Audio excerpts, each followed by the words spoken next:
Thinking about different forms of poem wasn't an easy task, right? While searching for poems, we usually don't pay attention to what type of poem we are reading.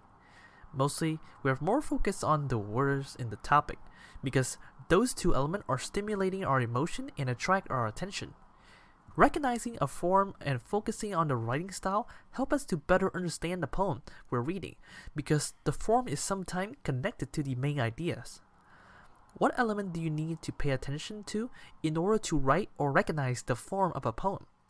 The main characteristic is that poem is written in lines and narrow columns. Lines are formed in stanzas, a block of lines similar to paragraphs in prose. Poems differ in the number of lines in stanzas and the whole poem. Next is meters, that has an important role in achieving rhythm. It's a type of poetic measurement used to measure the number of syllables and the emphasis the author put on the certain syllables. Paying attention to meter, you can understand the author and his focus. Of course, we're probably familiar with rhymes. Rhymes give a poem special rhythm. It is made by matching the word or sound at the end of lines. Forms that contain the rhymes usually have a defined pattern you need to pay attention to. Writing a poem can be quite difficult, especially for beginners. Using the right word, giving them different meanings, forming them in lines that make sense is something you need to practice for.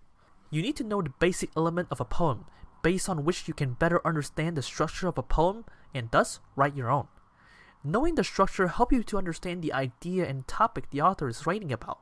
It can help you to choose the theme of your poem, because through the past development of poetry, certain poems have been focused on a specific theme. Why? Because they are culturally shaped, and each culture uses poem for different purposes. What form of poem exists? Well, there's a lot of them, but we will cover some of the most famous and originate from different parts of the world. If you want to write about love, the sonnet is a poem for you. It's originally from Italy in the 13th century. It consists of 14 lines divided into 2 quadrants and 2/3 with rhymes following one of the patterns: ABBA, ABBA, CDE, CDE, or ABAB, CD, CD, EF, EF, GG. What about writing about nature? Haikus is a famous Japanese poem consisting of 3 lines and 17 syllables divided into lines by the following form: 5-7-5.